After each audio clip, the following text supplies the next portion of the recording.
요즘 아무 이유 없이 마음이 계속 무겁게 느껴지십니까? 특별한 일이 있었던 것도 아닌데 괜히 기운이 없고 생각은 많아지는데 마음은 점점 가라앉는 느낌. 혹시 지금 그런 시간을 보내고 계십니까? 그렇다면 오늘 이 이야기가 꼭 도움이 되실 겁니다. 끝까지 들어주시면 지금보다 마음이 조금은 가벼워지실 수 있습니다. 이런 이야기가 필요하셨다면 구독과 좋아요로 함께 해주시면 감사하겠습니다. 그 이유 지금부터 천천히 말씀드리겠습니다. 이상하게도 딱히 큰 일이 있었던 것도 아닌데 마음이 계속 가라앉는 날이 있습니다. 아침에 눈을 떴는데 오늘 뭔가 기대되는 것이 없고 밥을 먹어도 맛을 잘 모르겠고 좋아하던 텔레비전을 봐도 예전만큼 재미가 느껴지지 않습니다. 괜히 예전 일이 떠오릅니다. 이미 지나간 말 한마디가 계속 생각납니다. 그때 왜 그랬을까? 내가 잘못한 걸까? 어쩌다 이렇게 됐나? 이런 생각들이 별 이유도 없이 하루 종일 맴돕니다. 아무것도 하기 싫고 그냥 가만히 있고 싶어지는 날. 누구와 말하기도 귀찮고 혼자 있고 싶은데 혼자 있으면 또 더 외롭습니다. 이건 게으른 것이 아닙니다. 의지가 약한 것도 아닙니다. 나이가 들어서 생기는 당연한 것도 아닙니다. 그저 마음이 지쳤다는 신호일 수 있습니다. 그동안 너무 많은 것을 혼자 버텨왔고 너무 오랫동안 자신을 돌아보지 못했기 때문에 지금 마음이 이렇게 무거운 것입니다. 오늘 이 영상은 그 무거운 마음을 억지로 없애라고 말하지 않겠습니다. 그냥 함께 앉아서 천천히 이야기를 나눠보고 싶습니다. 많은 분들이 우울을 하나의 감정이라고 생각합니다. 기쁨, 슬픔, 화남처럼 어떤 하나의 감정이 들어왔다가 나가는 것이라고. 그래서 시간이 지나면 괜찮아지겠지. 마음을 굳게 먹으면 되겠지. 이렇게 생각하시는 경우가 많습니다. 그런데 실제로는 조금 다릅니다. 우울은 하나의 감정이 아닙니다. 여러 감정과 생각이 오래 쌓이고 굳어진 상태입니다. 작은 상처들이 쌓이고 표현하지 못한 감정들이 쌓이고 혼자 삼켜온 말들이 쌓이고 지켜보면서도 어쩌지 못했던 일들이 쌓여서 마음이 무겁게 가라앉는 것입니다. 그래서 하루아침에 사라지지 않습니다. 쌓이는데 오랜 시간이 걸렸으니 풀리는데도 시간이 필요합니다. 이것을 모르면 나는 왜 이렇게 오래 힘들지? 왜 의지대로 안 되지? 하며 자신을 탓하게 됩니다. 그 자책이 마음을 더 무겁게 만듭니다. 오늘 가장 먼저 드리고 싶은 말씀은 이것입니다. 지금 마음이 힘든 것은 당신이 잘못해서가 아닙니다. 그동안 너무 오래, 너무 많이 쌓아온 것들이 지금 조금씩 모습을 드러내고 있는 것입니다. 바로 이 지점에서 부처님은 2500년 전에 이미 이 문제의 핵심을 꿰뚫어 보셨습니다. 마음이 모든 것의 근원이다. 마음으로 생각하고 마음으로 행동한다. 더럽혀진 마음으로 말하거나 행동하면 괴로움이 뒤따른다. 마치 수레바퀴가 소의 발자국을 따르듯이 우리를 힘들게 하는 것은 사건 그 자체가 아닙니다. 그 사건을 어떻게 마음속에서 받아들이고 얼마나 오래 붙잡고 있느냐입니다. 비가 왔습니다. 비를 맞은 사람은 모두 같습니다. 그런데 어떤 사람은 오늘 비가 오네라고 넘기고 어떤 사람은 왜 하필 오늘 비가 왔을까 기분이 다 망쳤네 하고 하루 종일 기분이 나쁩니다. 비는 똑같이 왔습니다. 달라진 것은 그것을 받아들인 마음의 방식입니다. 부처님은 이것을 말씀하신 겁니다. 괴로움은 사건에서 오는 것이 아니라 그 사건을 계속 떠올리고 붙잡고 반복하는 마음에서 옵니다. 이 사실을 아는 것만으로도 마음은 조금 달라집니다. 이것은 상황이 아니라 내 마음의 습관이구나. 이 알아차림이 시작점이 됩니다. 우울이 오래가는 데에는 이유가 있습니다. 특정한 생각들이 반복되기 때문입니다. 첫 번째는 과거를 향한 생각입니다. 그때 왜 그랬을까?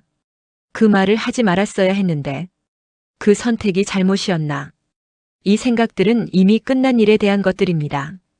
그런데 마음은 그 일이 아직 끝나지 않은 것처럼 계속 돌아갑니다.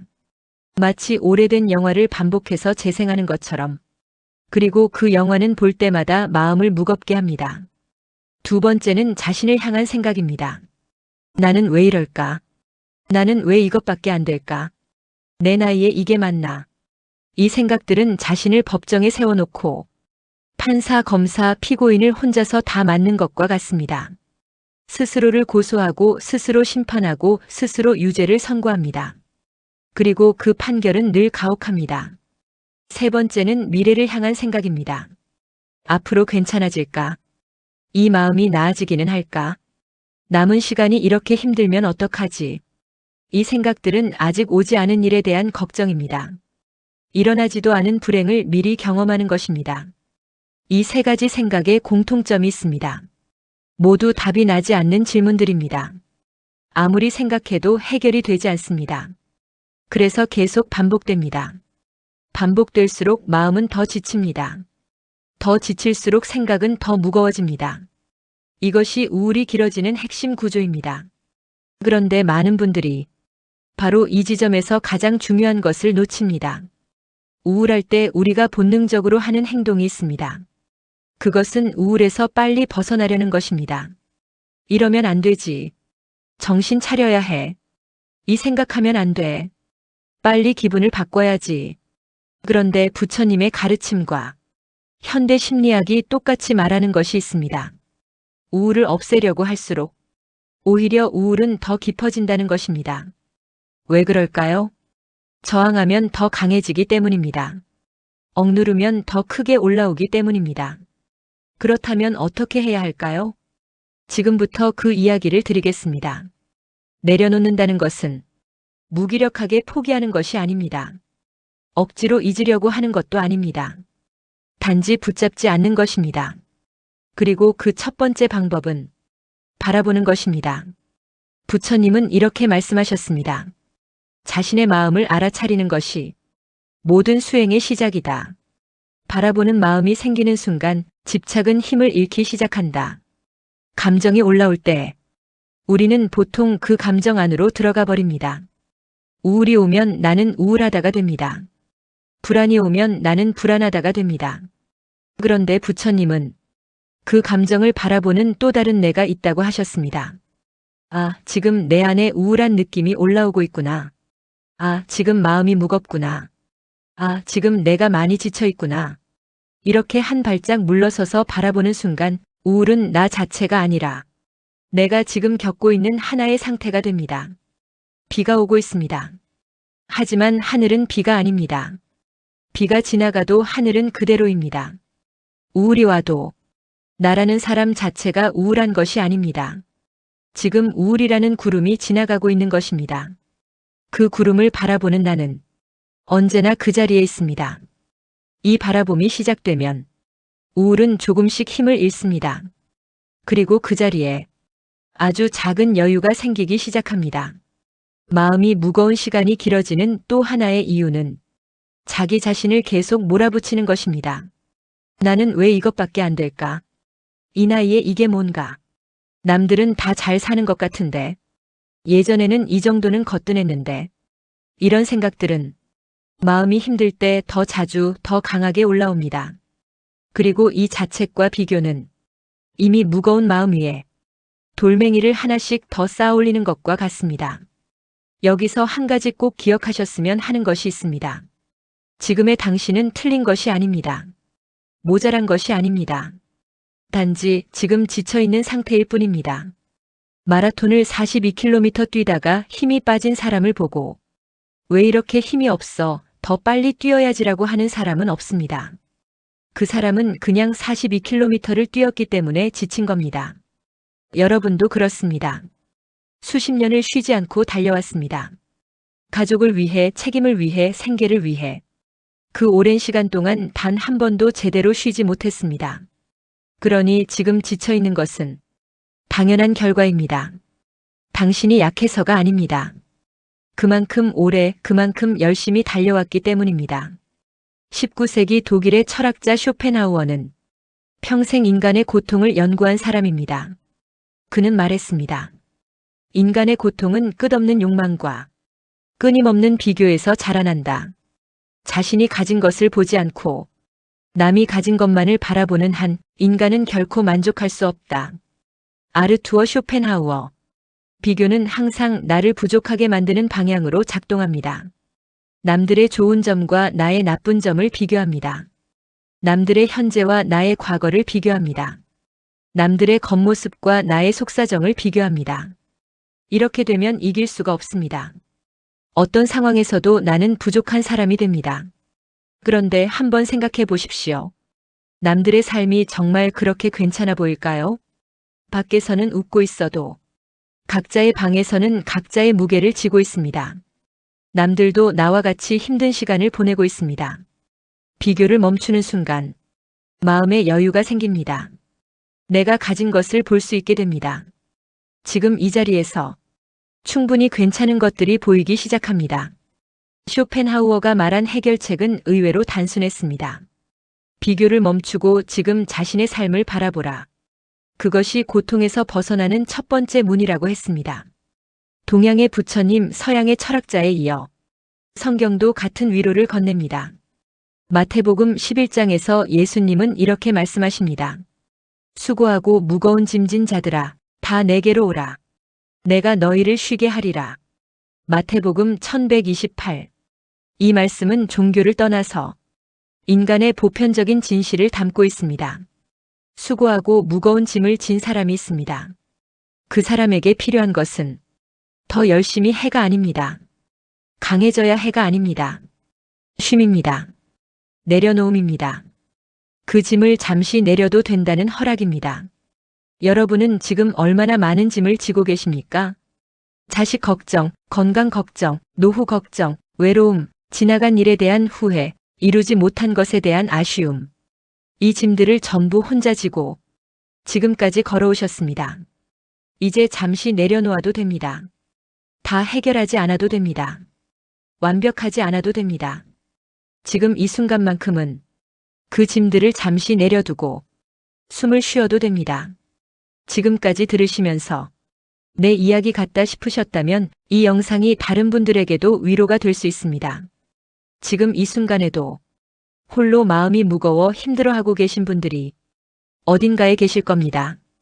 이 영상이 그분들께 닿을 수 있도록 구독과 좋아요로 함께 해주시면 앞으로도 따뜻한 이야기로 찾아뵙겠습니다.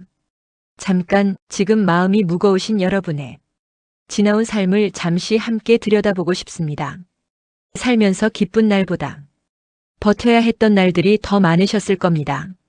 젊었을 때는 해야 할 일이 너무 많아서 쉴 틈이 없었고 자식들이 클 때는 그 아이들 하나하나가 걱정이었고 나이가 들면서는 몸도 마음도 예전 같지 않은데 여전히 무언가를 해야 한다는 부담이 있었습니다. 그 오랜 시간 동안 자신의 마음을 들여다볼 시간은 거의 없었을 겁니다. 나 좀 힘들어라고 말하기도 어려운 시간들이었을 겁니다. 그래서 지금 마음이 이렇게 무거운 것은 너무나 당연한 결과입니다. 마음이 힘들다는 것은 당신이 무너지고 있다는 신호가 아닙니다. 그 반대입니다. 당신이 그만큼 오래, 그만큼 열심히, 그만큼 성실하게 살아왔다는 증거입니다. 마라톤 선수가 결승선을 앞두고 지치는 것은 실패가 아닙니다. 42km를 달려왔기 때문입니다. 여러분도 그렇습니다. 수십 년의 인생이라는 마라톤을 한 번도 포기하지 않고 달려오셨습니다. 지금 지쳐있는 것은 그 모든 세월의 무게를 증명합니다. 그렇다면 구체적으로 어떻게 하면 마음이 조금씩 가벼워질 수 있을까요? 크고 특별한 것은 필요하지 않습니다. 아주 작은 것들부터 시작할 수 있습니다. 첫 번째, 지금 이 순간을 느껴보십시오. 숨을 한번 천천히 들이마셔 보십시오. 그 공기가 코로 들어오는 느낌을 느껴보십시오. 가슴이 살짝 부풀어 오르는 것을 느껴보십시오. 그리고 천천히 내쉬어 보십시오. 그 순간에 마음은 과거도 미래도 아닌 지금 이 순간으로 돌아옵니다. 이것만으로도 흩어졌던 마음이 조금 모입니다. 두 번째, 자신에게 따뜻한 말을 건네보십시오. 그래, 나 요즘 많이 힘들었지. 그동안 정말 수고했어. 그래도 여기까지 왔네. 남에게는 따뜻하게 말하면서 자신에게는 혹독한 분들이 많습니다. 자신에게도 가장 친한 친구에게 하듯 따뜻한 말을 건네보십시오. 세 번째, 아주 작은 것에서 좋은 것을 찾아보십시오. 오늘 밥이 따뜻했다. 바람이 조금 시원했다. 이 목소리가 들렸다. 작은 것 하나라도 이것은 좋았다는 것을 찾는 연습을 해보십시오. 처음에는 잘 안 보일 수 있습니다. 그래도 괜찮습니다. 억지로 찾지 않아도 됩니다. 그냥 눈을 조금만 열어두시면 됩니다. 이 작은 습관들이 하루하루 쌓이면 마음이 서서히 달라집니다. 급격히 변하지는 않습니다. 하지만 분명히 변합니다. 여러분은 요즘 어떤 생각이 가장 많이 떠오르시나요? 과거에 대한 후회인가요? 아니면 미래에 대한 걱정인가요? 아니면 설명하기 어려운 그냥 무거운 느낌인가요? 그 생각이 마음을 힘들게 하고 있지는 않으신가요? 혼자 담아두지 말고 편하게 댓글로 남겨주시면 감사하겠습니다. 제가 하나하나 꼭 읽겠습니다. 여러분의 이야기가 또 다른 누군가에게 위로가 되기도 합니다. 오늘 이 이야기를 마무리하면서 마지막으로 한 말씀 드리고 싶습니다. 지금 마음이 무겁다면 그건 당신이 약해서가 아닙니다. 그동안 너무 많은 것을 혼자 감당해왔고 너무 오랫동안 자신을 뒤로 밀어왔고 표현하지 못한 감정들이 안에서 조용히 쌓여온 결과입니다. 부처님은 말씀하셨습니다. 괴로움은 생각에서 자라난다고. 그리고 그 생각을 바라보는 순간 고통은 힘을 잃는다고. 쇼펜하우어는 말했습니다. 비교를 멈추고 지금 자신의 삶을 그대로 바라보는 것이 평화의 시작이라고. 성경은 말합니다. 수고하고 무거운 짐을 진 당신에게 쉼이 필요하다고. 이 모든 이야기들이 가리키는 곳은 하나입니다. 지금 이 순간, 지금의 당신 그대로 괜찮다는 것. 완벽하지 않아도 됩니다. 다 해결하지 않아도 됩니다. 지금 당장 나아지지 않아도 됩니다. 지금 이 순간, 숨을 쉬고 있다는 것, 오늘도 하루를 살아냈다는 것, 그것으로 충분합니다. 여러분은 그동안 정말 열심히 살아오셨습니다. 혼자서 감당해온 것들이 얼마나 많았습니까? 말하지 못하고 삼켜온 것들이 얼마나 많았습니까? 웃으면서 버텨온 날들이 얼마나 많았습니까? 그 모든 세월이 지금 이 자리에 있는 당신을 만들었습니다. 이제는 조금 쉬어도 됩니다. 조금 덜 애써도 됩니다. 조금 허술해도 됩니다. 당신은 이미 충분히 잘 살아오셨습니다. 그리고 오늘 이 영상을 끝까지 들어주신 것, 그것 자체가 당신이 아직 포기하지 않았다는 증거입니다. 아직 살아가려는 마음이 있다는 것입니다. 그 마음이 당신 안에 있는 한 분명히 괜찮아집니다. 천천히 조금씩 그렇지만 분명히 오늘도 수고 많으셨습니다. 그리고 정말 잘 버텨오셨습니다. 다음 영상에서 또 따뜻한 이야기로 찾아뵙겠습니다. 감사합니다. 천천히 조금씩 그렇지만 분명히 괜찮아집니다. 오늘도 잘 버텨오신 당신께 진심으로 응원을 보냅니다.